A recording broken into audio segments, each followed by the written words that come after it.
I buried him with my bare hands, and still the earth wouldn't take him. The wind cut sideways across the open clearing, like it had a grudge to settle. It howled through the pines, drove snow into her face like broken glass, and made her long black skirt snap like a flag in retreat. But Mara Whitlow didn't flinch. Her knees were frozen in the dirt. Her palms bled where the shovel had blistered them raw. The grave wasn't deep enough, but the ground wouldn't let her go any deeper. She dropped the shovel, shoulders heaving. Her breath came out ragged, ghosting into the brittle Montana air. Her fingers clawed at the frozen earth, tearing at it, desperate for another inch. I buried him with my bare hands. She whispered, nails splitting against the ice-packed soil, and still the earth wouldn't take him. Her husband lay beneath that shallow mound, wrapped in the same blanket they'd used on cold nights by the fire. Now it was soaked through, crusted in frost and blood. The crude wooden cross she had made tilted slightly in the wind. Behind her, the townsfolk of Bitter Hollow had already turned their backs. A few of them stood a while, just long enough to satisfy their own sense of decency. Then they vanished, swallowed by pine and silence. Not one of them helped her dig. Not one offered a word. James Whitlow was dead, and all they could see was the trouble he brought. And by extension, the trouble she was in now. Mara rose slowly. Her legs trembled. The wind tore at her bonnet, yanked her braid loose, and stung her cheeks until they burned. But her face was stone. Her eyes were empty. She hadn't cried yet. Not when they told her he'd been shot. Not when she found his body slumped across the cabin threshold, blood already stiff in his shirt. Not when the sheriff said there was nothing to be done, that the men who killed him were acting in a dispute over boundaries. Not when they took the deed to the land, said the homestead would be repossessed, since James had died before the last payment cleared. But now, as she looked down at the lopsided grave and felt the wind trying to rip the cross from the earth, her lips trembled. Just once. And then they set into a grim, flat line. She turned away, not daring to look back. Her footsteps crunched through the snow, every step heavier than the last. The cabin loomed ahead, dark and silent. 2 rooms, 1 heart. Now hollow. The front door creaked open with the push of her hand. Inside it was colder than outside. The fire was dead. The air is stale. James's coffee cup still sat on the table, half full and cold. His rifle leaned by the door. His coat still hung on the peg. Mara sank into the chair, staring at the floorboards. The hush of grief closed around her like fog. Her fingers trembled as they traced the rim of the cup. The scent of tobacco lingered faintly in the air. She couldn't bring herself to clean. Couldn't move anything. The cabin felt like a crime scene, or a shrine. And in a way it was both. She had no family, no children. Just him. Now she is 24 and widowed, and every soul in Bitter Hollow either pitied her or blamed her, for James standing up to Jedediah Crow, for refusing to sell their land, for daring to say no to the man who ran everything west of the ridge. Maybe James was foolish. Maybe he should have backed down. But he didn't. And now he was 6 feet, no 3 feet under. She stared into the fireplace. The ashes were gray and cold, like her. A knock rattled the door. She jolted upright, hand instinctively going for the revolver James kept under the bed, except she remembered she had hidden it beneath a loose floorboard 2 nights ago, shaking with fear that someone might come back for her. She opened the door a crack. A man in a brown coat and pinched bowler hat stood there.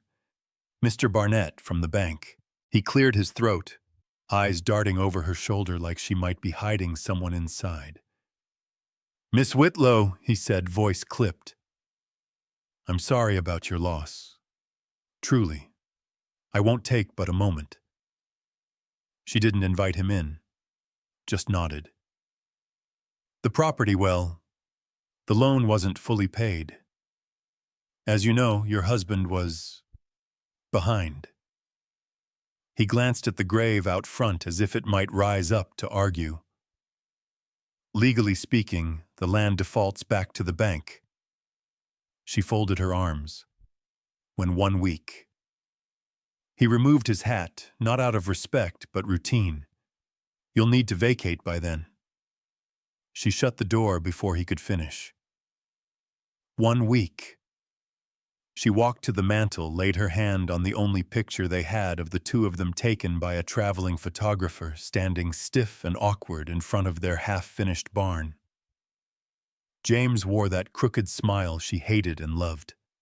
Mara took down the photo, slid the revolver from under the floorboards, loaded it with slow, practiced hands. James had taught her that. Just in case he'd said. She didn't cry, didn't scream. But something inside her shifted. She wouldn't wait for them to take everything. That night, while the wind howled around the little cabin, Mara sat in the dark with the revolver across her lap and a small bag packed at her feet, a wool blanket, a tin cup, some dried beans, a flint, a knife. She stared at the door, then at the dying embers, and she made a decision. Tomorrow she will ride. Not toward Bitter Hollow, but into the mountains, into the wild, into the teeth of the storm, away from the hands of men who thought she was just another thing to claim. Because even if the world had taken James, it wasn't going to take her soul without a fight. As the first light of morning cracked through the trees, a shadow crossed the porch. A knock came again. But it wasn't the banker. It was someone far worse. The second knock came at dawn. Mara was already awake, seated in the same chair she hadn't moved from since the banker left. The revolver still rested in her lap, its barrel cool against her palm. Outside, the wind had died down, leaving only the brittle creaking of the trees and the silence that followed after grief had screamed itself hoarse. She didn't move at first. The knock came again, firmer this time, deliberate, not impatient, but practiced. Like the person on the other side had never knocked on a door without already knowing whether they'd be let in. Her stomach twisted.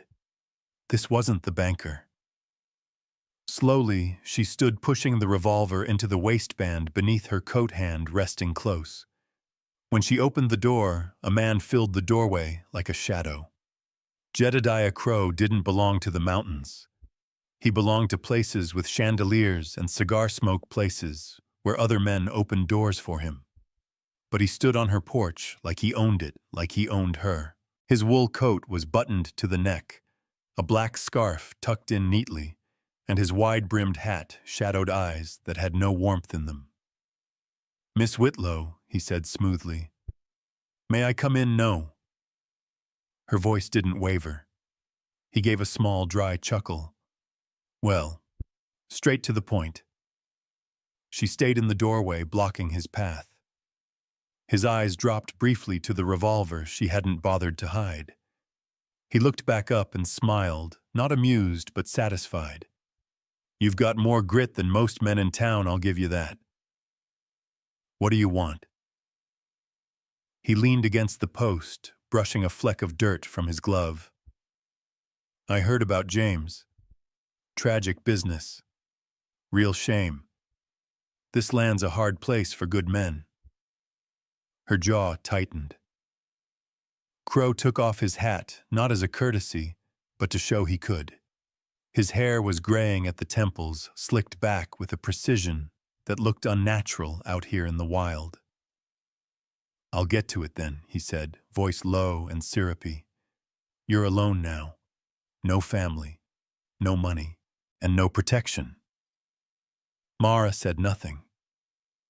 Crow's gaze slid across the yard to the grave just barely covered by snow. I'm not the kind of man who enjoys seeing a woman left to fend for herself, especially not one so determined. Her fingers twitched toward the revolver. He smiled wider. You're not cursed, Miss Whitlow. You're just unclaimed, and that can be fixed. She stared at him, heart pounding, but her voice was steady. Say that again. Crow tilted his head. I'm offering you a future. A house. Food. Safety. All you have to do is say yes. You mean all I have to do is crawl? He clicked his tongue. You got fired. But fire doesn't keep you alive in these mountains. Not for long. I'd rather freeze, she snapped. For a second, something passed behind his eyes. Not surprise, not anger. Hunger. The kind of hunger a man gets when someone says no to him for the first time in years. His voice dropped, words clipped. I won't ask again. This land will be gone in 6 days. And so will you. But with me, you'd be looked after. You'd have a place. I had a place, she said, until you had my husband killed for standing in yours. That silenced him. His jaw tightened just a twitch, but enough to confirm what she already knew. He stepped closer. Careful, girl. That's a bold accusation. She didn't move. You think you're the only one who knows how to look a man in the eye? His smile vanished. For a moment, the wind returned just enough to rattle the cross out front, to remind them both where James lay. Crow adjusted his gloves, set his hat back on. You'll come to regret this pride. And when you do, my door will still be open. For a time. He turned and walked off the porch like he'd already sentenced her. Mara stood frozen, heart pounding, until his boots disappeared in the distance. She didn't let herself collapse. Not yet. Not here. She slammed the door, barred it. Then she dropped to the floor, knees shaking. She'd bought herself time, a few days maybe, but now she knew for certain Crow wouldn't let her walk away. He didn't want her because she was pretty or capable. He wanted her because she wasn't claimed, and that made her dangerous. Men like him feared things they couldn't control, and she had just made herself his problem. That night, she didn't sleep. She packed quietly, methodically, not panicking, not rushed.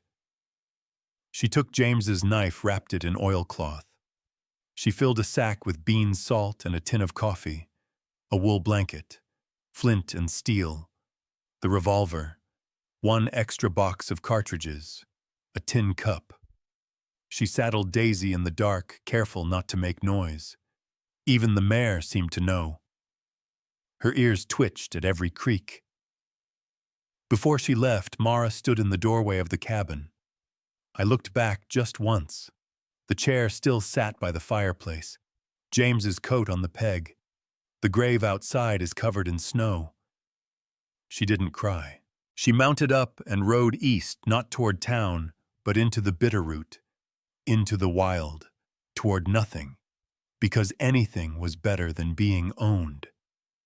She didn't have a map or a plan, just one truth burning in her chest like a lantern. If the world wanted to erase her, it was going to have to chase her down to the edge of the goddamn earth. As the first fingers of sun reached over the snow-covered ridges, Mara pressed deeper into the trees. The wind was sharpening again, cold slipping into her bones. Behind her, Bitter Hollow shrank into the past. Ahead, the Bitterroot Mountains opened wide, hungry, vast and silent. But somewhere in that silence, something moved. Not a bear, not a coyote. It was watching and waiting. The storm was coming, and it wasn't the only thing hunting her. The snow came fast, not drifting, not falling. It came sideways, furious, like something had torn open the sky and let all hell spill out in white. Mara leaned forward on Daisy, the mare's hooves crunching through deepening drifts, her breath steaming in quick clouds. Branches clawed at them as they pushed deeper into the forest, but she didn't stop. Couldn't. She had left Bitter Hollow only 2 hours ago, but already the trees had swallowed her path. There was no trail anymore, just a vague slope heading north, or at least she thought it was north. The wind screamed in every direction. Her fingers wrapped in leather gloves were already stiff and numb. Snow clung to her coat, her braid, her lashes, but she didn't turn back. "If I die out here," she muttered, pulling the blanket tighter around her shoulders, "at least it won't be on my knees." Daisy snorted as if answering. The mare's pace slowed, muscles fighting the drifts. Mara could feel the tension under her unease. This storm wasn't natural. It had come too fast. Like something chasing them had kicked it loose. A tree cracked nearby. Just the weight of ice, she told herself. Not a rider. Not a man. Not yet. Still, she kept one hand near the revolver in her coat. Just in case. Crow wouldn't let her vanish quietly. She knew that now. The moment she turned down his offer, when she stood in that doorway and told him no, she'd lit a fuse. And men like him didn't sleep until the fire ran out. She pressed onward, heart hammering in her chest like a second heartbeat. An hour passed, maybe more. Time lost all meaning when the snow blinded everything. The only rhythm was the slow plod of Daisy's hooves and the rising fear Mara refused to name. Eventually, they crested a ridge barely and came upon a small clearing. A circle of trees bent inward like a prayer. In the center, a rock formation half buried in snow, but big enough to shield from wind. Mara slid off the saddle legs, buckling as her feet hit the ground. Cold shot through her boots like nails. She grabbed Daisy's bridle, guided her toward the rocks, whispering soft nothings. She tied the mare beneath the thickest pine she could find, fed her the last handful of oats from her saddlebag. Then she knelt behind the rocks and tried to build a fire. It was pitiful. Her hands shook. The flint scraped, but sparked nothing. Everything was damp. The tinder caught, then died. She tried again, teeth chattering, body trembling in waves. The storm didn't care. The cold moved in slow and patient, not like a predator, like a certainty. Her breathing grew shallow. Her fingertips purple, now lost sensation. Even the fear began to dull, replaced by a strange calm, a heaviness in her limbs, a quiet in her thoughts. She sat back against the stone, closed her eyes. Her mind wandered. She thought of James, the way his shoulders shook when he laughed, the smell of cedar on his coat. The way he'd said her name when no one else was around, like it meant something more than it sounded. Maybe the earth had refused his body. Maybe it knew she'd be joining him soon. A sound snapped her awake. Not wind, not a branch, a step. Crunching snow. Then another. Her eyes flew open. The storm blurred everything, but a shape moved toward her through the white. She reached for her revolver, but her fingers wouldn't respond. Too slow, too cold. The shape kept coming. A man. Tall. Coat flapping in the wind. A wide hat pulled low. Rifle slung over one shoulder. She tried to speak, but her mouth was thick. Her teeth clacked together in a terrible rhythm. The man crouched beside her face, mostly hidden behind a scarf and snow-soaked brim. He studied her not like a stranger, but like someone assessing the damage. His gloved hand reached down, touched her neck. Still alive. He stood. Without a word, he scooped her into his arms. Her body folded like paper, limp and weightless. The world tilted, then faded. When she came, there was warmth. Real warmth. crackling fire, the scent of pine smoke. The animal hides beneath her rough but comforting. A heavy wool blanket pressed over her like a second skin. She blinked slowly, adjusting to the low flicker of lamplight. A cabin, small, one room.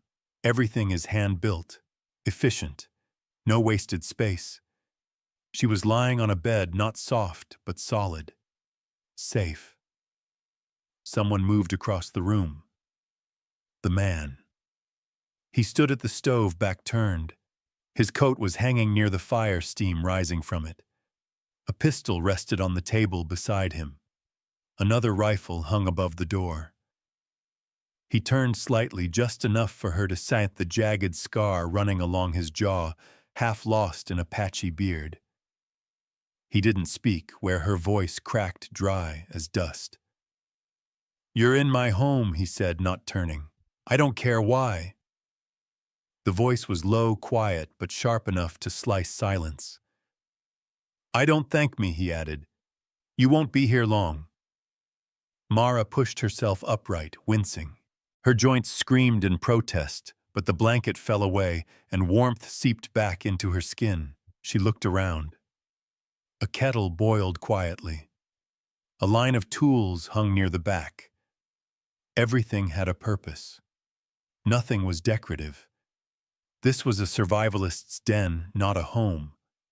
And yet something in the way the fire was built, the way the boots were lined up, told her the man lived here. Alone. For a long time. He finally turned. His eyes met hers, dark, unreadable. Not cruel, not kind. Just tired. He said nothing. But she recognized something there. A wound. Not on the skin. Deeper. Mara didn't ask his name, and he didn't ask her. They sat in silence, fire between them, two ghosts that hadn't quite died. She should have been afraid. She wasn't. Somehow deep down she knew this man wasn't going to kill her, but he might be the reason she lived. Outside, the storm howled on, wrapping the cabin in white. But inside, fire crackled, and the ghost of a question lingered in the room. Who was he really, and what had he run from to end up here? The journal lay hidden above his bed, and Mara, being alive again, couldn't help but start looking. The next morning came slowly and gray. The storm had passed, leaving a thick silence in its wake. No wind, no birds. Just snow piled high against the cabin walls, softening every edge like the world had been smothered overnight. Mara lay still beneath the heavy wool blanket, watching her breath fog in the cold air above her. Her muscles ached, but the fire had done its job. She was alive. Alive because of him. The man. He hadn't given her a name, had barely spoken. But sometime in the night, she'd heard him stoking the fire, adjusting her blanket. She'd pretended to sleep, letting him think she didn't notice. Now he was gone. The cabin door stood slightly ajar, a draft sneaking through. Beyond it, a fresh trail of boot prints led into the woods. He'd taken his rifle, probably hunting, or checking for trouble. Mara sat up, the blanket falling away.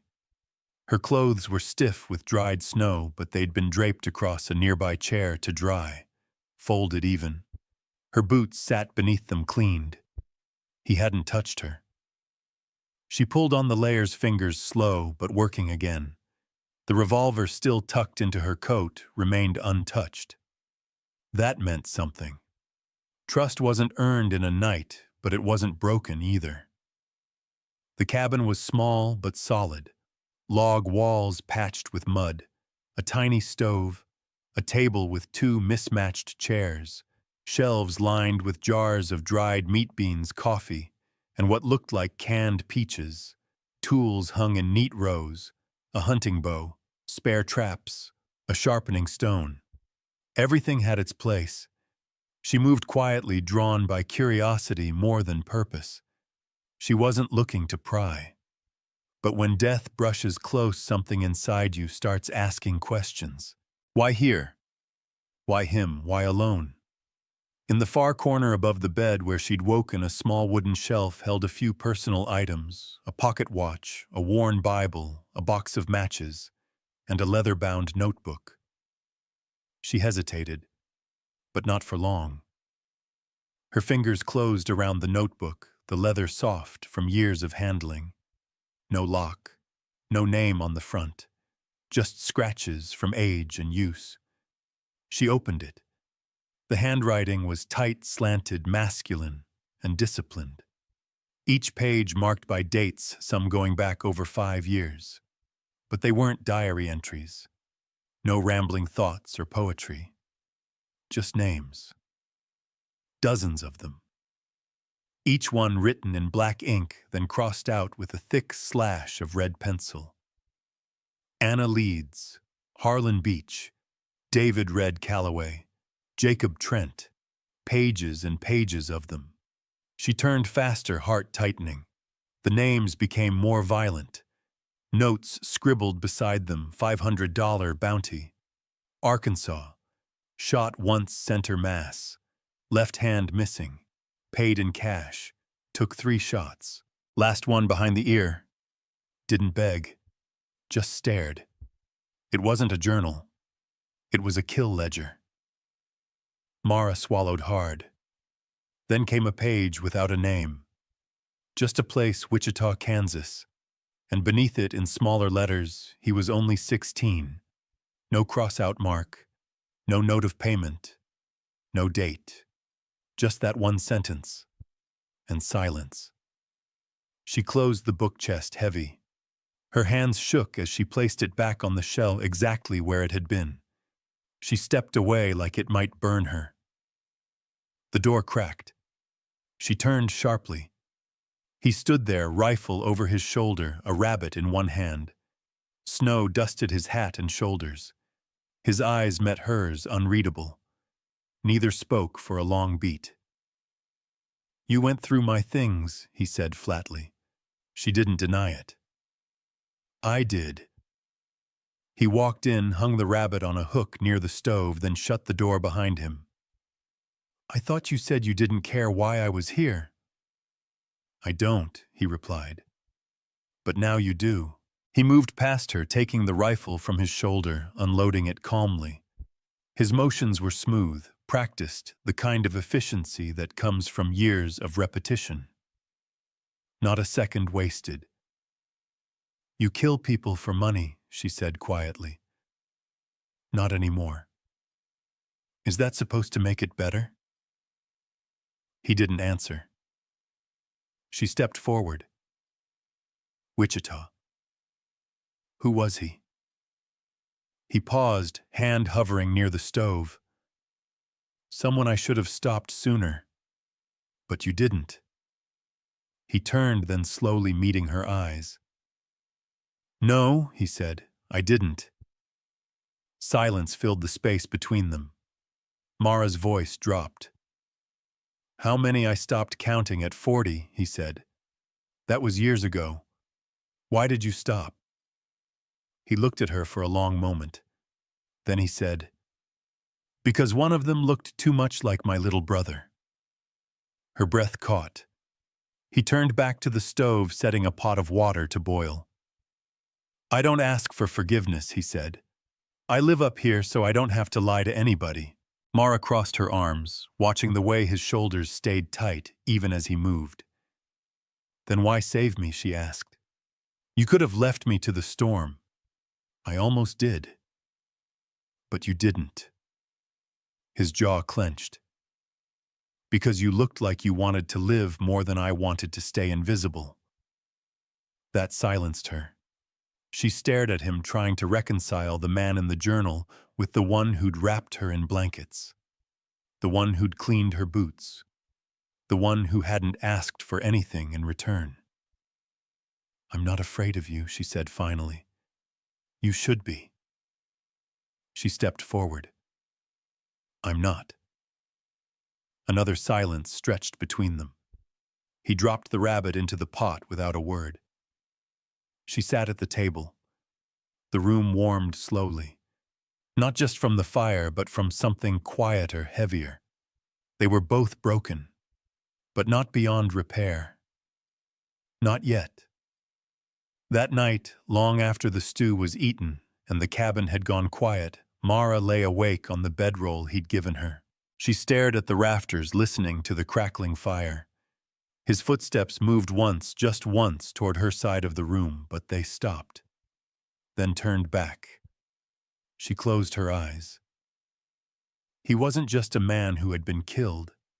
He was a man who had stopped, and that meant something.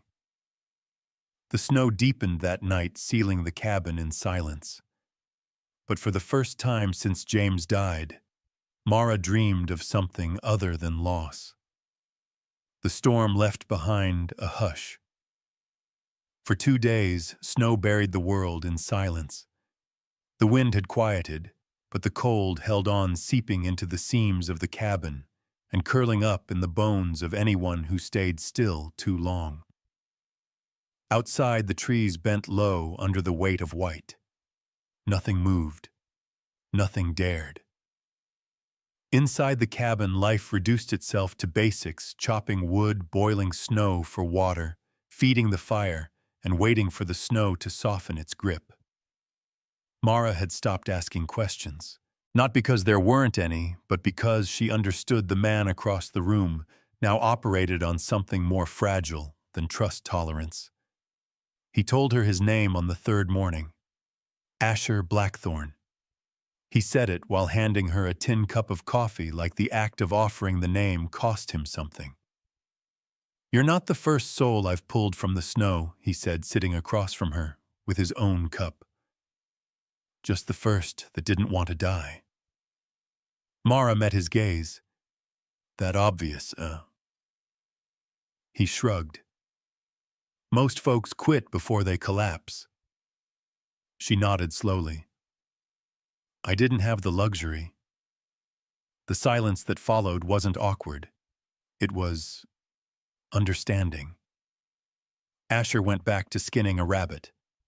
She watched the way his hands moved, methodical, quiet.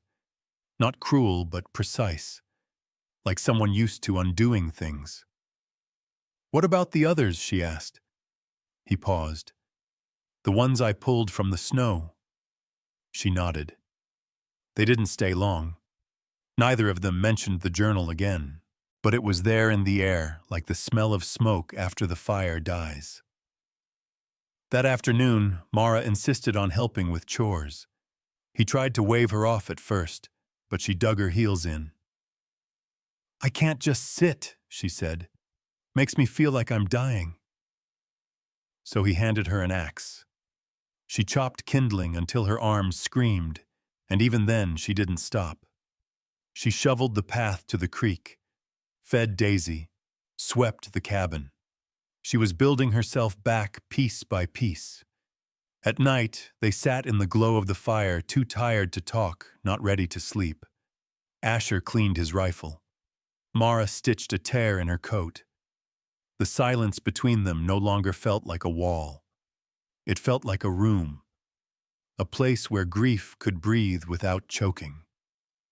On the 5th night, the cold slipped in faster than usual. The fire burned hot, but the air had teeth. Asher stood, opened a cabinet near the back wall, and pulled out a battered quilt. "Storm's coming back," he muttered. "Feel it in my leg." She took the quilt and laid it over her bedroll. "Old injury bullet," he said. "Yours, no. But it found me anyway." He sat by the fire again, rubbing his knee absently. Mara watched him, the way his body carried memories he'd never say out loud. "Have you ever thought about leaving here?" she asked. He didn't answer right away. Finally, he said, "I came here to forget what it feels like to be around people." So no. Not really. She leaned back against the wall, staring into the flames. "I came here to remember who I was before someone tried to turn me into something else." He looked at her. she added before they tried to take what wasn't theirs. Neither of them said Crow's name, but it sat between them anyway. A log popped in the fire. Asher stood suddenly and walked to the corner of the cabin. He returned with another blanket. "You're shaking," he said.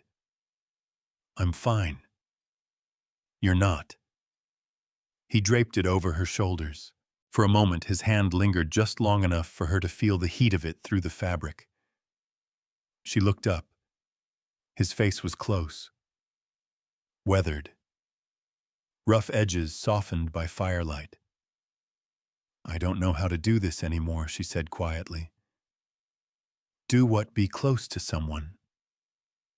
He didn't pull away. "Neither do I," he replied. The blanket slipped off her shoulder. She didn't fix it. Neither moved. The cabin was too still, too warm, too small, or maybe just too honest. Mara's voice broke in a whisper. "Don't stop. I need this." He hesitated, but then his hand moved carefully, deliberately, and brushed a strand of hair from her face. They didn't kiss. They didn't say anything more. But when he sat beside her on the bedroll, shoulder to shoulder, their silence said enough. Not passion, not desperation. Just need. The kind that keeps people breathing when the rest of the world says stop. They slept beside each other that night. Not tangled, not pressed together. Just there. Two broken people who didn't know what came next, but weren't ready to face it alone. By morning, the snow was knee-deep against the door. Asher stepped outside, first boots crunching the untouched surface. Mara followed, blinking against the brightness. Everything looked cleansed. The sky was a hard, brilliant blue. The pine trees stood tall and proud. A single hawk circled far above. She smiled just a little. "Looks like the world forgot it was trying to kill us." Asher grunted, setting off toward the trapline. "Don't trust it." She was about to tease him when a sound froze them both. A crunch. Distant. Boots. Not animals. Not hers. And not Asher's. He turned slowly, eyes scanning the tree line. Another crunch. Then a shape. Moving slow, deliberate, human. Asher stepped in front of Mara without a word, hand already at his rifle. The figure came closer. Tall, lean, wrapped in furs. A rifle slung low and loose like he wasn't afraid to use it, but didn't want to. Then the voice. Low, even, familiar to Asher in a way that made his jaw tighten. "Well, well," the man said. "Didn't think I'd find you up here, Blackthorn." Mara looked up at Asher. He didn't move, didn't blink, but his voice came low and hard. "Noah." Noah, standing bare, had come to collect a debt, and Mara was about to learn that Asher's past wasn't buried, just waiting for spring to thaw. The silence after the name was louder than any gunshot. Noah, standing bare, stood at the edge of the clearing, snow clinging to his boots, rifle resting easy in his arms. He wasn't young, but he moved like a man who hadn't slowed down yet and didn't plan to. His long coat was dusted in frost, his black braid thick against his shoulder and his eyes sharp with old fire. Asher didn't move. Mara looked between them, heart pounding. Noah finally broke the standoff with a low chuckle. "You gonna say something or just let the wind speak for you, old friend?" Asher's voice was quiet. "Didn't think I had any friends left." "You don't," Noah said flatly. "I'm here for the debt." Mara stepped closer. "Debt." Asher's jaw tightened. "This isn't your fight." Noah's eyes flicked to her for the first time. "You're the girl who came out of the storm." She bristled at that, at being reduced to some weather-worn tale, but said nothing. Noah turned back to Asher. I buried my cousin because of you. You remember that I remember everything. I bet you do. Asher lowered his rifle but didn't set it down. What do you want? Noah took a step forward. I want the truth. All of it. No lies. No ghosts. You vanished for 7 years, they say you went soft. Disappeared into the mountains, let the world forget you. But I remember. And I think she should too. Mara's voice was steady. Say what you came to say. Noah looked at her with something between pity and warning. He killed a boy who was unarmed. 16. Maybe younger. My cousin Eli didn't even get a chance to speak. Mara's stomach twisted. Asher said nothing. Noah kept going. You think I came up here for revenge? I didn't. I came to remind him that a man doesn't get to run from the blood he spilled. Mara looked at Asher, her throat tight. Is it true he didn't flinch? Yes. The word hit like cold water. Mara swallowed, then asked the real question. Why Asher stared into the snow. We were after a man named Lark Holloway. Gunrunner, smuggler. Killed 2 marshals down in Amarillo.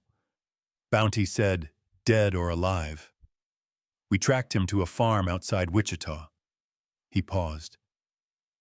There was a boy feeding chickens. Didn't look like Holloway. But he ran when he saw us. Drew something that looked like a weapon. I'm fired. He looked up at Noah. It was a prayer stick. Mara felt the air leave her lungs. Asher continued, voice like gravel. By the time I got close, he was bleeding out. Couldn't speak. He looked up at me like I was the last thing he'd ever see. He paused again. I never took the money. Buried him myself. And I left. Noah's voice was cold. You left because you couldn't look the rest of us in the eye. We had to carry the grief, the questions, the rage. You ran, I didn't run, Asher said. I disappeared because I knew if I stayed, I'd kill myself one piece at a time. The words hung in the cold air. Mara looked away. Everything inside her spun the man who saved her, who stitched her coat, who wrapped a blanket over her shoulders, was the same man who took a boy's life by mistake.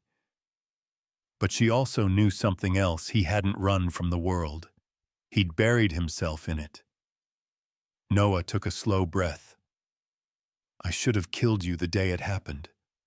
I wouldn't have stopped you. Noah nodded.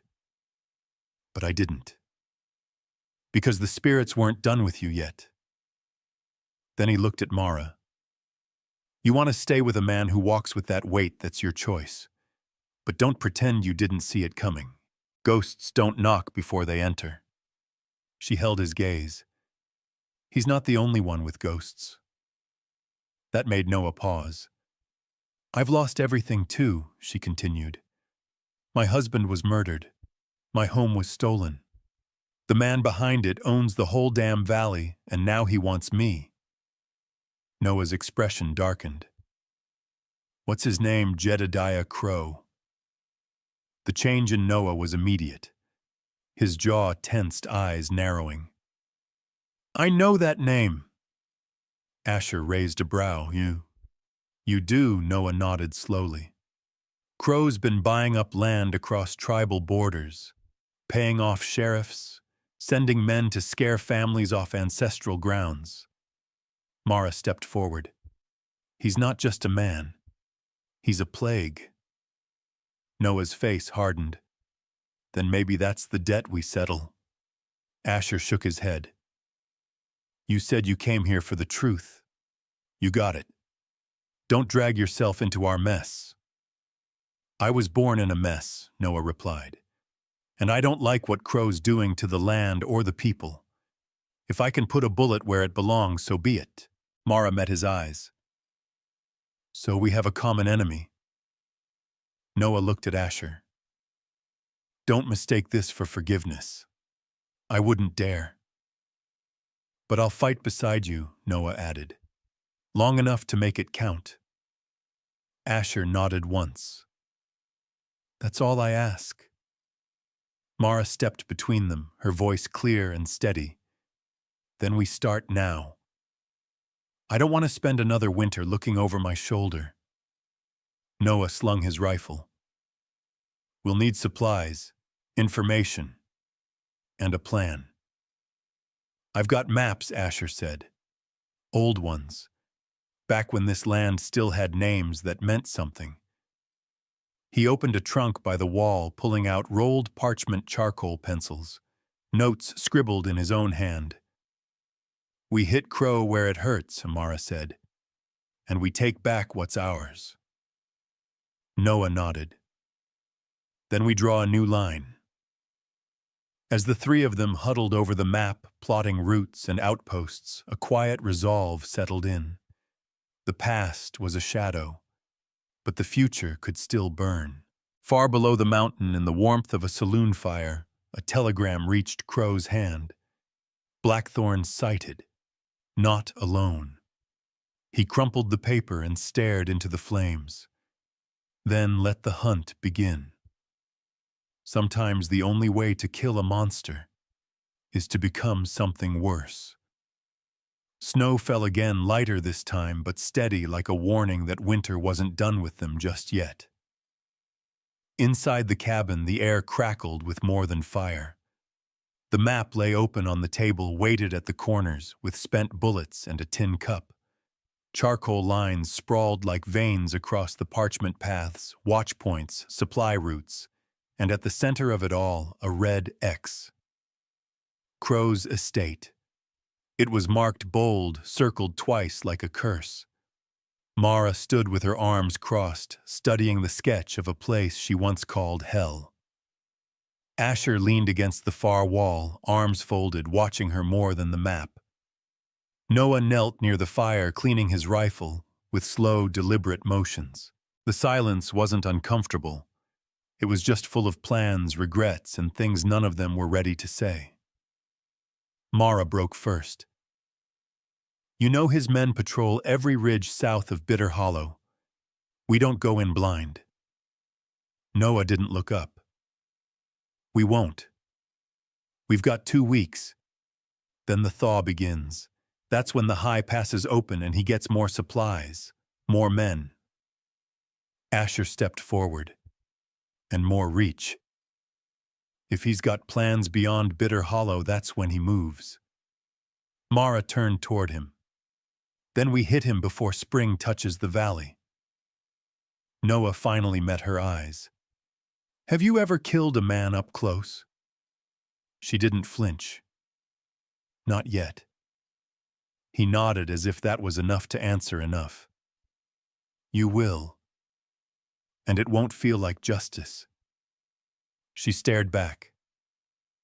Justice ain't the point anymore. That made Asher shift. He knew that tone. He'd spoken it once before the boy in Wichita. Mara stepped closer to the table. Her finger tapped a narrow route along the edge of the ridge. He's got a line of supply that runs through here hidden, but I've seen it. 2 wagons every 5 days. Rifles, ammo, maybe more. Asher studied the line. We hit it. Take what we can. Leave a mark. Noah grinned. Now you're speaking my language. Mara's voice was colder. I want him to feel fear before we take him down. I want him to know we're coming. Asher's voice cut through. Sometimes the only way to kill a monster is to become something worse. Silence followed. It wasn't bravado. It was a fact. They all knew it. Noah slid the rifle back into its sling. Then we hunt tonight. They left the cabin at dusk, the snow crunching beneath their boots in steady rhythm. Each carried a rifle. Mara wore her revolver on her hip now like it belonged there. She didn't ask for permission. Daisy was left behind, blanketed and tethered out of the wind. This wasn't a ride. It was a mission. They moved in a single file line through the pines, every step calculated. Mara followed Noah's lead, watching how he moved and how he listened to the wind like it whispered secrets. Asher took the rear, always checking behind them, always thinking 2 steps ahead. By midnight, they reached the ridge. Below, just as Mara had said, 2 lanterns bobbed along the trail. A covered wagon pulled by mules escorted by 2 mounted men. One up front, one trailing. Mara's pulse quickened. She could almost smell the sweat on the horses. The creak of the wheels carried faint through the trees. She remembered that sound from her porch back when Crow still sent her food, before he sent men instead. Noah dropped to a crouch, signaling with 2 fingers. Asher nodded. They split like water down stone, Noah flanking right, Asher left. Mara stayed in the center. She had one job: wait until the wagon entered the choke point, then fire once into the air. That was the signal. Her hands trembled slightly as she cocked the hammer on her revolver. She steadied her breath. Then, the wagon hit the choke point, a narrow bend between 2 rock faces.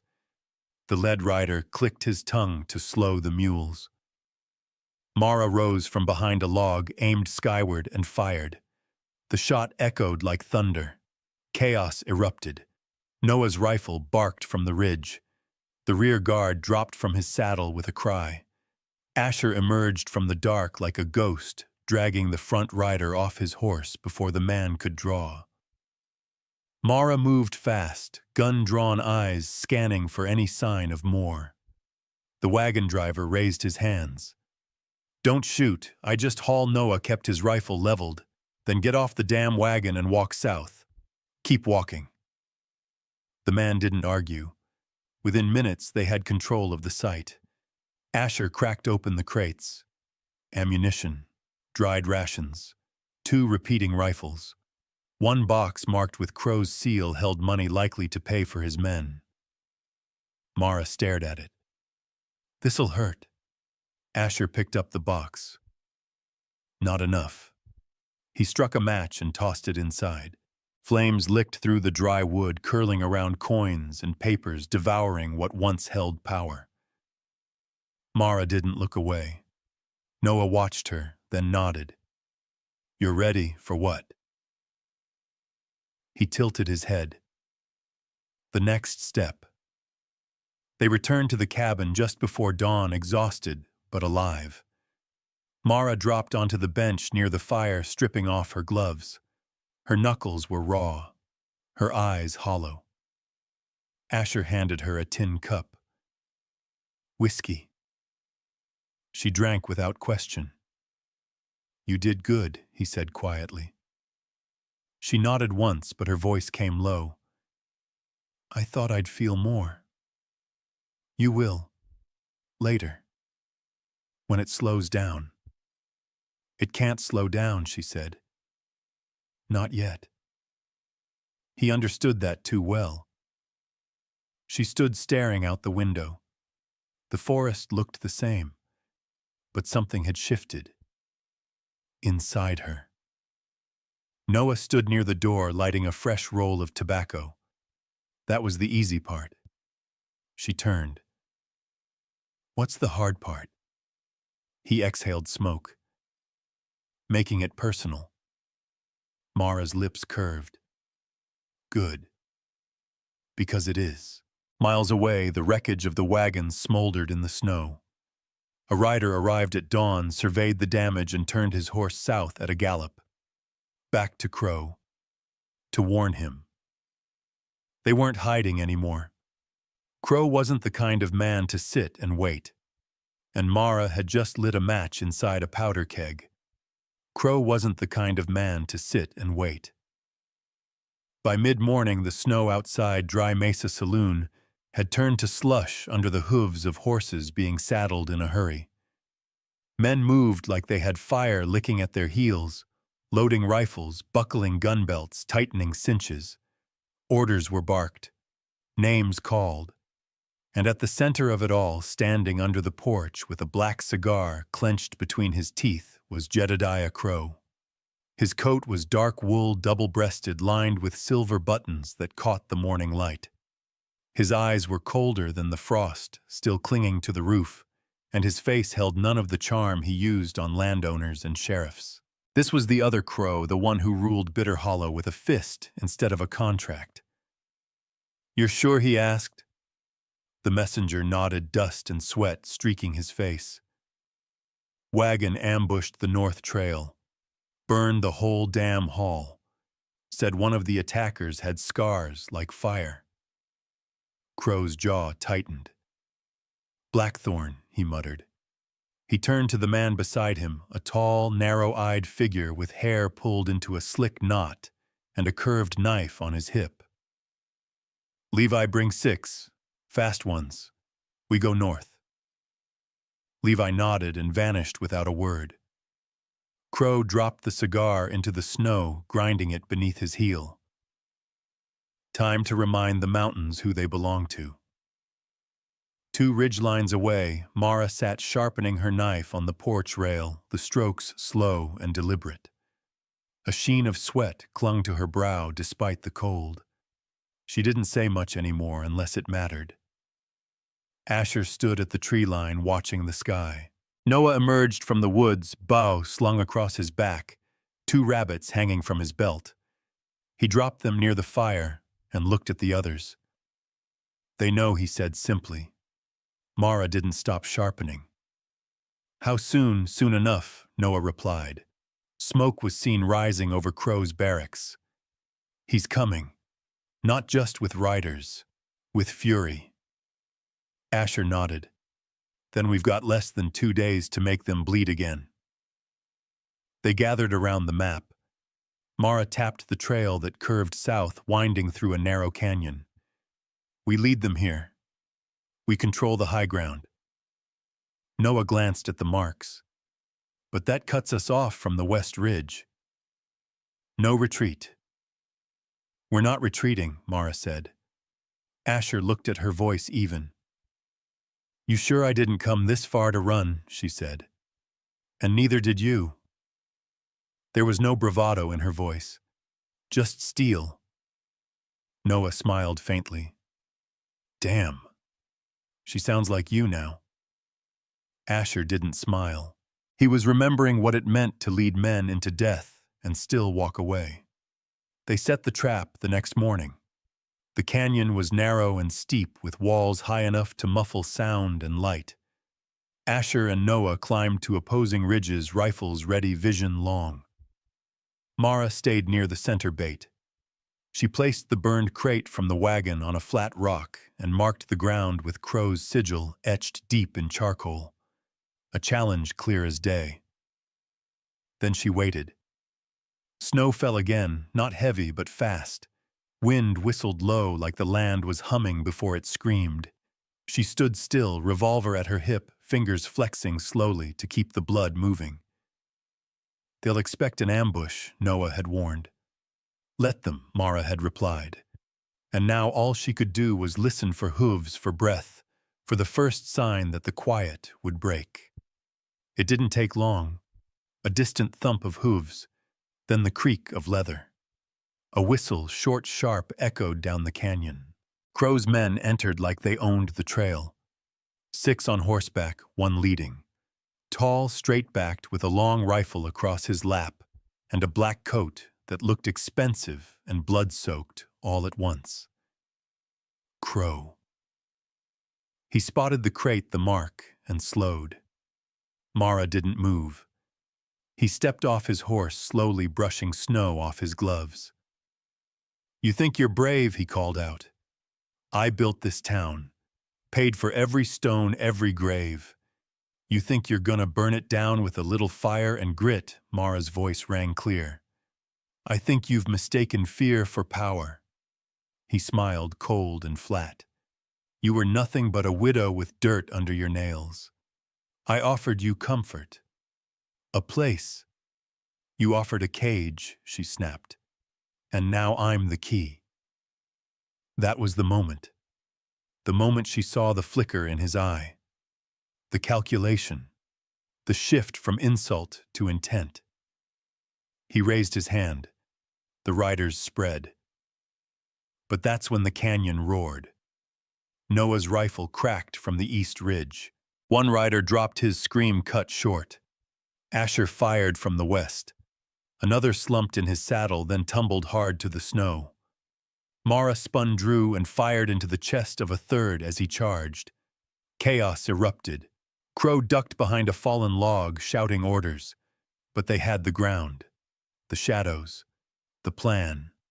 One rider tried to scale the cliff, but Noah's arrow caught him under the chin. Asher reloaded calm and fast. His second shot ripped through a horse's leg, throwing both mount and man into a heap of limbs and agony. Mara moved like smoke, flanking, circling, drawing them away from the cover. She was fast, now trained, no longer surviving fighting. Within minutes, only two remained, Crow and his knife-handed dog Levi. Levi charged up the ridge toward Asher. Asher fired click, empty. Levi reached him in 2 strides, slashing wide. Asher ducked, drove his shoulder into the man's gut, and the two tumbled down the rocky slope in a blur of snow and fists. Mara saw it too late. Crow rose from cover, pistol drawn, aimed straight at her, but the shot never came. Noah's bullet caught him in the shoulder, sending him spinning. Mara closed the distance in seconds. Crow lay in the snow, blood blooming from his coat. "You think this stops me?" he hissed. She raised her revolver. "No, this ends you." But she didn't shoot. Instead, she stepped back. "You're going to stand trial, in front of the people you stole from. You're going to live through shame." Crow laughed, spitting blood. "There won't be a trial. You think anyone out there's got the stomach to kill a king?" "You're wrong." Asher limped over, blood on his lip, bruised but standing. "She's not wrong," he said. He raised his rifle and smashed it across Crow's skull. The man slumped unconscious, the snow around him darkening. Mara turned to Asher. "You didn't kill him." "No," he said, "but we broke the part of him that mattered." Noah nodded. "Now we take him home." Far away in the hollowed silence of the valley, people would soon hear the truth. And for the first time in years, Bitter Hollow might remember what freedom tasted like. Victory comes with a cost, and the ghosts don't care who's left to pay it. The road back to Bitter Hollow was paved in silence and stained snow. Crow's body slumped over the back of his own horse wrists, bound head lolling with each step. He bled slowly from the gash at his temple, unconscious but alive. That had been Mara's decision. Noah didn't question it. Asher didn't like it. But neither argued. They moved fast and quiet, cutting through frozen streams and birch-lined paths like shadows. Every sound felt louder now. Every snapping branch might be a rifle. Every crow overhead felt like an omen. Victory had come. But the air carried weight, and none of them felt lighter for it. They made camp by a half-frozen creek just past the old miner's bridge. Asher cleaned his wounds in the dark, biting down on leather, as he stitched a long cut in his sedan. Noah kept watch, never straying far from the prisoner. Mara sat alone by the fire, staring into flames that refused to warm her. She thought it would feel different, that taking him down would lift something, that her chest would rise easier, that the shadows under her ribs would fade. But the truth was colder than the night air. She could still feel his hand around her throat. His men tear through her home, James bleeding in her arms. The fear, the shame, the quiet afterward. And worst of all, the guilt that even now she wasn't sure if justice was enough. Victory comes with a cost, and the ghosts don't care who's left to pay it. Noah came to her side with a tin cup. Whiskey again. No words. Just company. She drank, he sat. After a while, she said, "I keep waiting for something to settle, for it to feel finished." He nodded slowly. It never does. Justice is a door with no hinges. You kick it open, and what's waiting inside ain't peace. It's more rooms. She looked at him.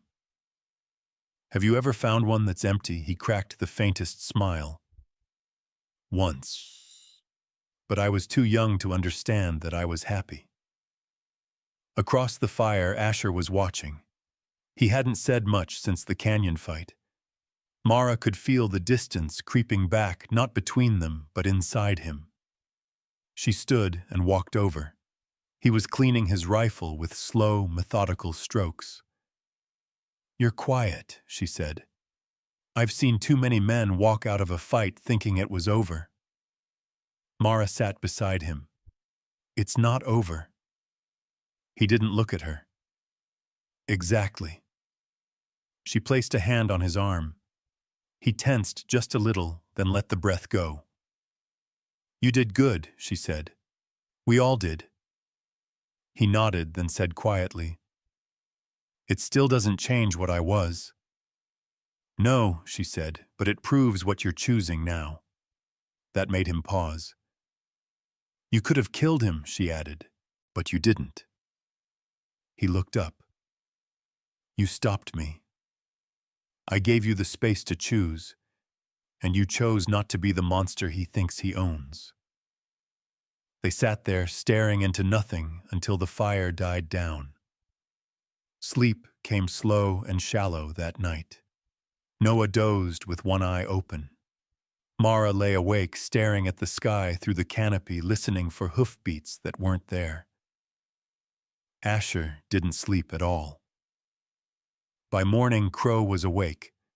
He didn't speak at first, just glared at each of them like a man who still believed the world owed him deference. They ignored him. They didn't need his words. They had his silence. It was mid-afternoon when the shape of Bitter Hollow appeared on the horizon, first as a cluster of roofs, then the spire of the church, then the black streak of the main road cutting through the valley like a scar. People stopped when they saw them. Shutters opened. Boots crunched. Men and women emerged with tools in their hands, some still in aprons, others with wary eyes and old scars. And then they saw him. Crow bloodied and tied. The gasp spread like wildfire. Mara dismounted first. Her boots hit the dirt with a thud that echoed. Noah threw Crow from the saddle. He landed hard, groaning. Asher stepped forward and raised his voice. "Jedediah Crow stands accused of land theft, bribery, murder, forced labor, and crimes against the people of this valley." A murmur rippled through the crowd. Sheriff Halston, an aging man with a sun-dried face and clouded eyes, stepped forward slowly. "Well," he said, voice cracking, "I'll be damned." Mara met his gaze. "You knew." The sheriff looked at Crow, then down at the ground. "I did. We all did." "Then why?" "Because he made us believe he was the only wall standing between us and chaos," Halston said. "And we were too tired to build something better." Mara's voice rose. "Well, now you don't have to. Now he stands alone." Crow chuckled from the dirt lips bloody. "You think you've won. But someone will take my place. Someone always does." Noah crouched beside him. "Maybe," he said. "But they'll bleed trying." Asher turned to the sheriff. "You gonna lock him up?" Halston nodded. "Aye. But the trial that won't be mine to hold. We'll send word to the circuit judge. Let him see what Bitter Hollow looks like when it stands up straight." The crowd began to swell. Faces once tight with fear now showed something else, hope. Children peeked from behind skirts. Old men straightened their backs. A woman whispered James's name and clutched Mara's hand. Something had shifted, not just in power, but in spirit. That night, Mara stood outside the jailhouse watching the stars. Asher joined her, coat pulled tight. "You did it," he said. "We did it. Are you going back?" She shook her head. "There's nothing left for me at the cabin." "Then what?" She turned to him, eyes clear. "I think I want to see what it's like to build something," she said. "Not run, not burn. Build." He looked at her for a long moment, then nodded. "I'd like to see that too. But peace is just the space between storms and old sins that never stay buried for long." The town was quieter now, but it wasn't peaceful. It was something thinner, fragile, like the hush before a match is struck. Bitter Hollow had survived a storm, but only just. Crow was locked up in the stone jail near the church, chained at the ankles, stripped of his name, power, and pride.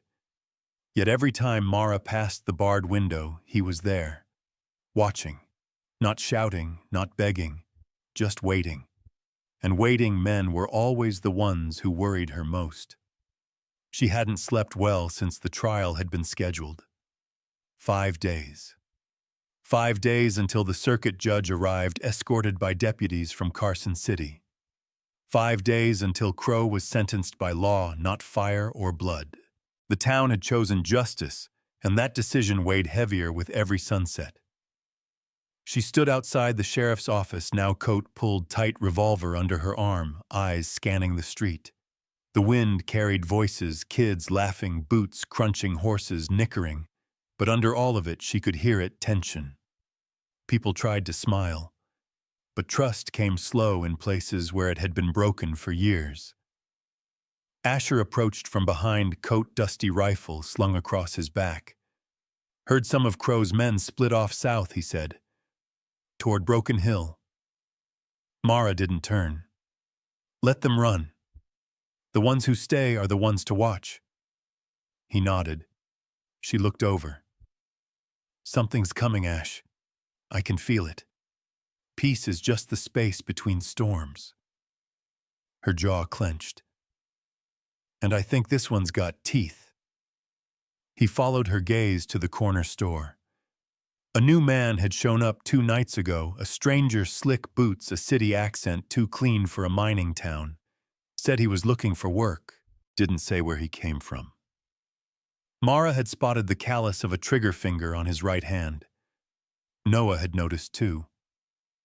The 3 of them kept their distance but watched him all the same. That night, Mara sat on the porch of the saloon with Noah and Asher, watching the stranger drink from a chipped glass, laughing too loud, with nobody in particular. "He's not alone," Noah said, low and certain. 3 others came in behind him. 1 stayed with the horses. 1 went to the general store. The 3rd asked too many questions about the jail. Asher exhaled through his nose. "They're planning something. They won't wait for the trial," Mara said. "They'll try to take him, or silence him." Noah added, "Maybe both. They didn't need a vote.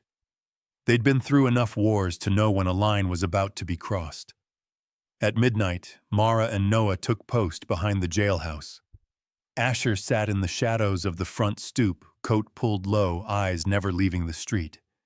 Hours passed. A dog barked in the distance. Then came the first move. 2 figures detached from the alley across the street, cloaked quick. One moved to the stable. The other cut through the alley behind the blacksmiths. Mara tapped twice on the wood. Noah shifted, tightening his grip on the bowstring. A 3rd figure crept down the side of the jail, quietly, fast and careful. He carried a satchel, the kind used for black powder. Mara stepped from the dark and cocked her revolver. Drop it. The man froze, but only for a moment. He lunged. Noah's arrow pinned his shoulder to the wall and he screamed. The satchel hit the ground. From the front, shouting erupted. Gunfire. Boots on wood. Asher's voice barking, "Stop! Don't move!" Mara ran around the building just as a fourth man burst from the sheriff's office with blood on his hands and keys in his grip. Crow. He was limping still, cuffed at the ankles, but moving like the devil lit his spine. Asher tackled the man beside him. The keys flew. Crow reached for them. Noah's rifle cracked. A bullet caught the ground inches from Crow's hand. He stopped. Slowly he looked up. Asher stood over him, rifle raised, hands steady. Crow sneered. "You're not going to shoot me, Blackthorn. Not now." Mara stepped in behind him. "Are you sure about that?" He turned, saw her, and for the first time in years, fear flickered. He laughed, bitter and tired. "You think you've won? You think this town can keep me in chains forever?" "No," Mara said. "But we can keep you alive long enough to watch your name rot." The sheriff ran in breathless, holding his shotgun like he hadn't in years. "Damn fools tried to blow the back wall out," he wheezed. "Powder pack, good timing." Noah hauled the wounded man forward. "We caught one. He'll talk." Crow didn't speak. He didn't need to. His silence said it all. This wasn't over. Not while his name still meant fear in corners of the West. By dawn, the town gathered again. This time not to celebrate, but to hold their ground. The attempted jailbreak changed things. There would be no waiting 5 more days. The sheriff sent 2 riders to intercept the circuit judge and make him ride faster armed. Meanwhile, the townsfolk boarded up windows, posted sentries, built a makeshift gallows not for Crow, but for the message: no more kings. Asher stood with Mara on the hill above the jail that afternoon, overlooking Bitter Hollow. "They tried to kill the law," he said. She nodded. "Then we show them that the law fights back. You think the judge will come, he'll come," she said. "But I don't think he'll like what he finds." Asher looked over. "And if Crow has more men hiding in the hills, we finish what we started." Noah walked up, spitting into the grass. "They don't get to scare us back into silence. Not anymore." Mara felt the weight settle on her again, but this time she didn't flinch. She turned to both men. "We don't fight because we love it. We fight because no one else will. If the storm comes back, we don't run. We anchor." The wind picked up, scattering dust through the grass. Down below, the gallows stood like a warning. And in the jail, Crow sat chained and silent, but his eyes still moved, still calculating, still waiting. Redemption doesn't wait for permission, and blood has its own memory. The storm didn't roar in like last time. It crept steady, deliberate, like something that had already made up its mind. Rain came first, soft, cold, enough to muddy the road and soak through boots if you stood still long enough. By dawn, fog rolled over the hills, blanketing Bitter Hollow in a pale hush. Inside the jailhouse, the chains on Crow's ankles clinked every so often as he paced. He hadn't spoken since the escape attempt failed, but something had shifted. He no longer looked like a man waiting. He looked like a man ready. Mara stood across from him, arms folded, damp hat hanging from her fingertips. She hadn't come to bargain. She came for the truth. "You were never planning to walk out of here, were you?" she asked. Crow didn't answer.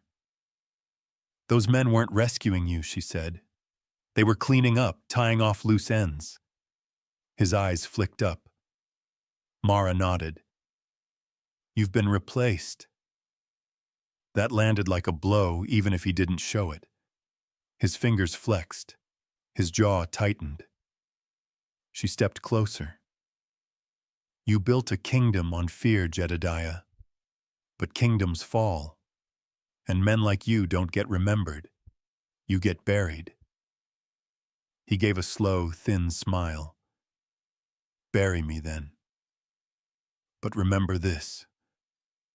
He leaned forward, voice low and gritted. Redemption doesn't wait for permission, and blood has its own memory. Mara didn't blink. Then let it remember everything. Outside, Asher and Noah stood under the saloon awning watching the road. Riders had been spotted just past Gray Ridge, too many for a town this size. Word was they weren't lawmen. They're mercs, Noah muttered. Private guns, paid clean, paid quiet. Asher narrowed his eyes. Crow's people could be his replacement. Could be someone bigger. Mara joined them. Doesn't matter. They're coming. The town wasn't built for a siege, but it had spirit now. People carried rifles, hammering shutters, dragging sandbags from the mill. Kids fetched nails. Old men stood post on rooftops. Bitter Hollow was bracing for its last stand. The sheriff, pale and weary, stepped out from the church holding a telegram. Judge is 3 hours out. Says he's bringing 6 men armed. But that might not be enough. Mara took the note, scanned it, and folded it. We don't wait for them, she said. You planning to fight 20 men? The sheriff asked. We fight the first 5. Hard enough that the rest question their pay. Asher cracked his neck. They're riding for Crow. If he dies, they walk. Noah shook his head. If he dies before the judge comes, it's murder. Trial makes it right. Make it last. Mara exhaled slowly. Then we hold the line until sunrise. That night, fires burned low around the square. Sentries rotated. Windows stayed shuttered. The air felt like it might tear open any second. Mara walked the perimeter, checking hands, offering words when she could. But mostly, she walked because stillness felt like giving up. She stopped at the schoolhouse where Ms. Lyle kept children quiet in the cellar. Some slept, some cried. One little girl looked up at Mara with eyes too old for her face. Will you make them go away? The girl whispered. Mara knelt beside her. I'll make sure they never come back. It wasn't a promise, it was a vow. The first rider came at midnight, alone. Rifle across his back, hands raised. He stopped 20 feet from the town line. I'm here to talk, he shouted. Mara, Noah, and Asher stepped out together. I'm listening, Noah said. The man dismounted, slow, careful. Boss says hand over Crow, we leave in peace. No fight. No fire. Mara stepped forward. And what happens after? The man shrugged. Not my call. Just here to collect. Who sent you? He looked uncomfortable. Names never given. We just get the coin. Orders said bring Crow alive. Leave no witnesses if needed. That did it. Mara's voice dropped to a whisper, but it hit like thunder. Then you ride back. You tell your boss Bitter Hollow doesn't deal with cowards in the shadows. Crow stands trial. In the morning. You try to stop it. She stepped closer. You'll wish you were never born. The man looked at her, looked at Noah's bow and Asher's rifle, then back at the town behind them. He got back on his horse and rode away. By the time the sun began to rise, the sky was smeared with the promise of blood. Riders lined the ridges east of town in dark shapes, unmoving. Inside, the townspeople stood armed and ready. Mara stood on the steps of the church, wind tugging at her coat. Asher stood to her right, Noah to her left. Crow was marched out in shackles, and then the sound of hooves, heavy, measured. The judge arrived, a tall man in a canvas coat with law written all over his face. 6 riders behind him, all military-trained rifles at the ready. He dismounted, looked at the crowd, then at Crow. "Jedediah Crow," he said, "you stand accused of 17 counts of murder, 43 counts of unlawful seizure of land, and conspiracy against the people of this territory." Crow stared at him. "So judge me." "I intend to." He turned to the crowd. "This will be swift." The hearing was held right there in front of the town on the church steps. Testimonies poured out. People spoke of sons taken lands, seized bribes, offered threats made. Mara told her story, last every word delivered like a hammer. Crow didn't deny a thing. He just watched and smiled. When it ended, the judge raised his voice. "Jedediah Crow is sentenced to death by hanging, effective immediately." Crow didn't move. "Any last words?" the judge asked. Crow looked directly at Mara. "Only this: you didn't win. You just opened a door you can't close." She didn't reply. The noose tightened, the level dropped, and Bitter Hollow exhaled. But Mara didn't feel released. She felt waiting. Because Crow wasn't wrong. Some doors never close. Peace isn't the absence of violence. It's what you choose after. The gallows stood empty now. They had taken it down just after dawn, before the sun reached full height. Not out of shame or regret, but because Bitter Hollow didn't want to remember itself by hanging. Crow was gone. Buried outside town, unmarked and cold under a pile of stone that no one would tend. People still spoke his name. Quietly. The way you mention a scar that's healed but still itches when the weather turns. But the fear was fading. It had been a week since the trial. 7 days of slow change, like watching snow melt from the eaves. First, the townsfolk reopened the schoolhouse. Then the blacksmith offered free nails to anyone rebuilding. The saloon served coffee in the mornings, now not just whiskey. Things that hadn't mattered before suddenly did. Because peace isn't the absence of violence. It's what you choose after. Mara stood at the edge of town where the grass rolled into hills. Her coat fluttered in the breeze and her hands were bare. The revolver still hung at her side, but she hadn't drawn it once in days. Not out of complacency. Just quiet. Noah approached from the ridge bough slung across his back. He didn't say anything for a while. Then, "Do you ever think about what comes next?" Mara looked out across the valley. "Every day. Just haven't landed on anything yet." He smiled. "Funny thing, revenge. It burns bright enough to guide you through the dark, but once you get to the other side, you realize it doesn't light the road ahead."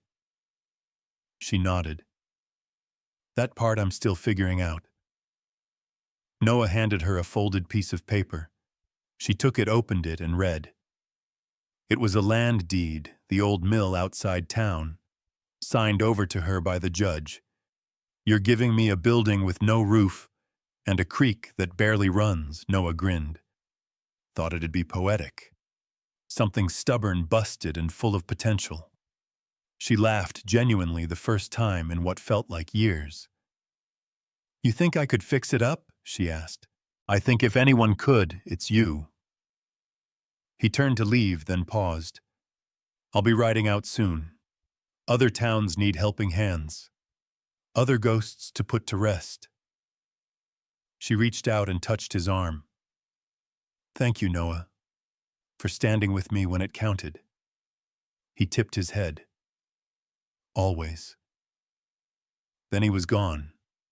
Not with a goodbye. Just a nod the kind men like him gave when they knew the road was long and time was short. Later that day, Asher found her inside the old mill. Dust floated through slats in the roof, and light painted the floor in streaks of gold. She was hammering one of the old beams back into place. He watched her for a moment before speaking. "You ever stop?" She wiped sweat from her brow. "Not if I can help it." He leaned on the doorframe. "I'm staying." She turned. "You are. I've done enough running.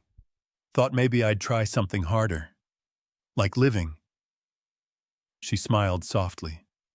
"Tougher than any shootout." "Tell me about it." There was quiet between them, but it wasn't empty. It was full of possibilities. Asher stepped forward. "Have you ever thought about teaching? You've got something in you now. Something that could help others grow. That little girl at the schoolhouse won't forget what you did. Neither will her folks." Mara nodded slowly. "Maybe, but not with a chalkboard." He chuckled. "No. Maybe with a hammer and a place like this." They stood in the broken mill talking about rafters, nails, grain, and wood, but underneath it all, they were building something else entirely. A future. 2 months passed. Spring came with stubborn sun and thick mud. The fields around Bitter Hollow are filled with wildflowers. Families returned to homesteads they'd abandoned.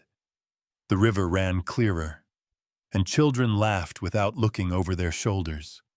One morning, Mara walked into the general store and saw the girl from the schoolhouse now carrying a basket of eggs, humming to herself. Mara knelt. "Are you helping out today?" The girl nodded.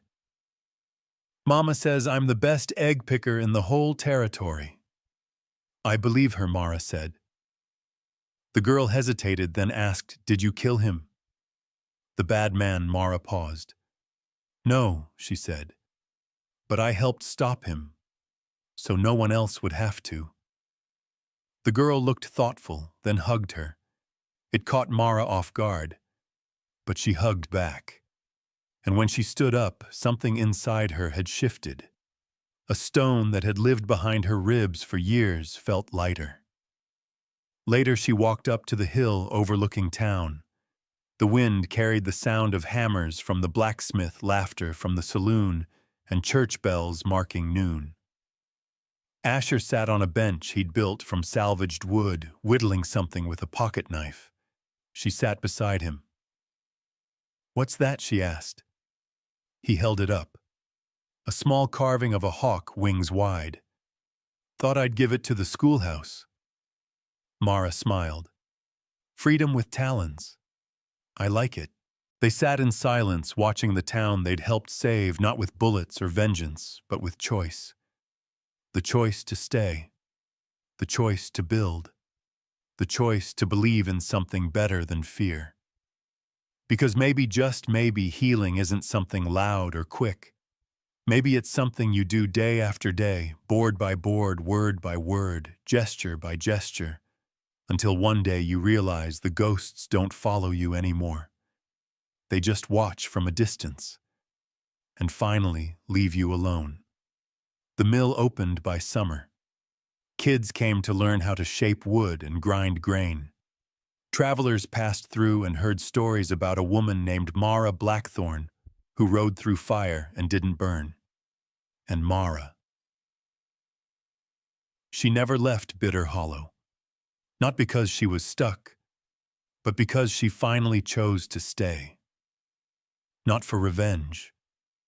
Not for fear. But for peace. Real peace.